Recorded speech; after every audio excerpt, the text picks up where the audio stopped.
It's week 2. I'm going to talk about how this story is connected to newscaster Jim Lehrer.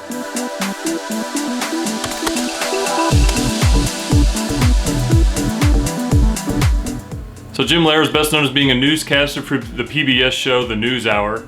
The show had a couple different names over the years. I remember it being the McNeil-Lehrer News Hour during the 1980s. And then during the 1990s, I think it just became The News Hour with Jim Lehrer.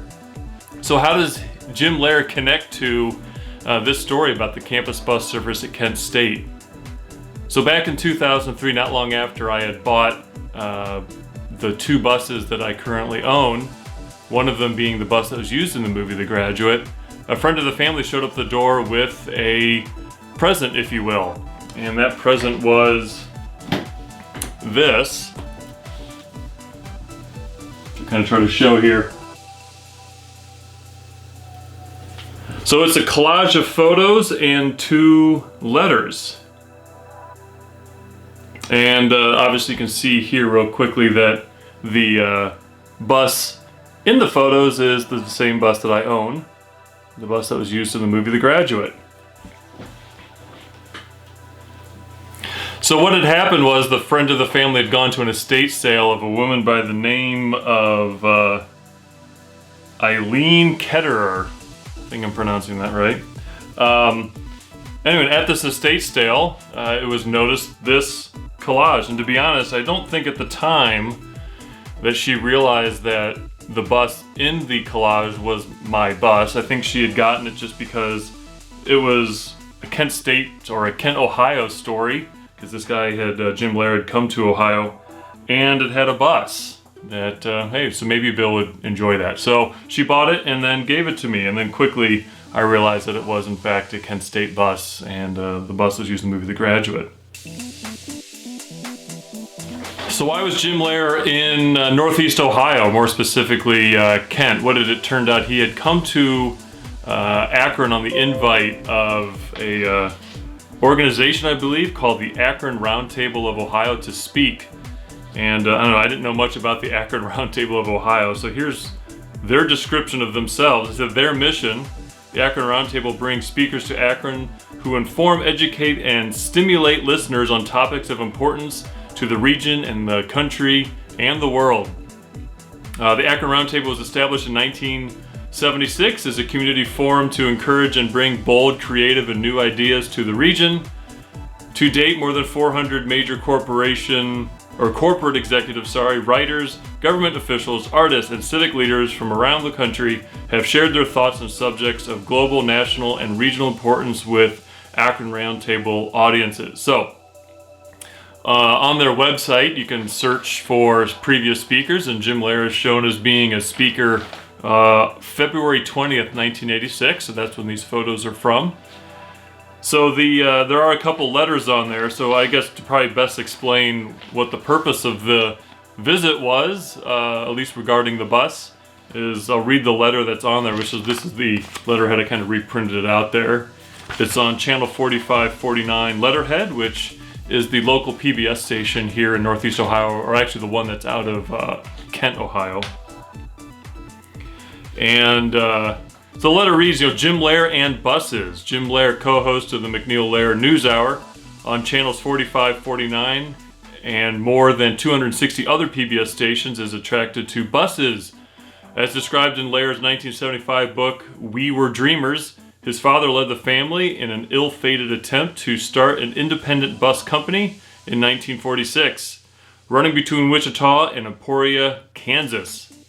Jim was 12 at the time, and he and his 14-year-old brother were certainly caught up in the project. The Kansas Central bus line lasted for about a year before the 3 malfunctioning buses and other problems brought the entrepreneurial family to bankruptcy. Lehrer has collected bus memorabilia through the years, and friends have helped add to his collection of stories and experiences. Knowing this, the channel's 4549 staff arranged to transport Jim from the Akron Canton Airport in the pride and joy of the Kent State University campus bus service, The Graduate. This 1956 bus was used in the final scene of the 1967 movie of the same name, as Dustin Hoffman and Catherine Ross rode away towards a happy ending. And it says in parentheses, "It is planned to let Jim ride in the Dustin Hoffman seat with one of our local underwriters of the McNeil Lehrer NewsHour, Miss George S. Ketterer, in the Catherine Ross seat." So that is why he came to Northeast Ohio. So they made arrangements for him to ride in the back of the bus, being that he's a fan of buses in general, maybe transportation services. So I'm sure he got a real kick out of that. So actually, once I got this letter, or actually this collage, I should say, I sent an email to Jim Lehrer. At the time, he was still working, I believe, at PBS, so they had a contact address for him, so I wrote him a letter just saying, "Hey, I found this thing. Do you remember anything about it?" And he didn't really much. The biggest question I had was why the bus had has a let me take a look at it here. The destination sign reads "The Lehrer Express." So of course I'm like, did you get to keep that sign? And he said no, he didn't. So he didn't know what happened to that sign. So yeah, he had some brief memories of the ride in the bus. That he did remember working or sitting along the sides of Miss Ketterer, and I don't know, it was an enjoyable time, I guess. So I kind of looked through a couple of the photos here up closely to kind of look at those. They're of some interest. Here's the first photo, which is of the bus. So this is Kent State's Unit 2345, the same bus that was used by Santa Monica, and obviously used in the movie. So here, it appears that this is a really fresh paint job. It's obviously very shiny, but it doesn't say the Kent State University on the side. It doesn't say starring in the movie The Graduate. So I'm guessing that this was really, really recently painted when this photo was taken. And the destination sign says the Lehrer Express. Obviously this was put together just for this event. So this photo was taken in front of the St. Clair Avenue garage in Kent. So kind of the first garage that the campus bus service had. And you can see the van in the back. There's a Storybook House, which is the daycare center that was next door.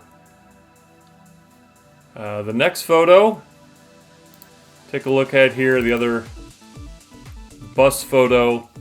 So this one has the driver in it. He's got his yellow shirt on for a charter. And obviously I don't know where this is because it's pitch black. I'm guessing this may have been at the airport. In anticipation of picking him up. You can see the water bumper on the front with its fresh blue paint as well there. Yeah, one of the marker lights is out, darn it.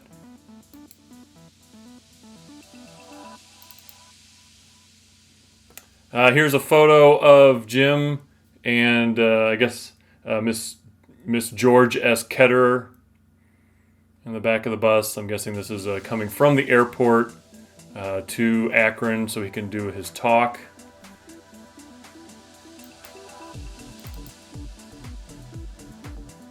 And in this photo, obviously, Jim seems to be having a good laugh. And in the email that he had sent me, he mentioned that in this particular photo, the reason she had a piece of cloth on her head was to mimic a wedding veil. So just like in the movie, and the Catherine Ross role, that they're leaving the church at the end. Obviously, they both seem to get a kick out of that.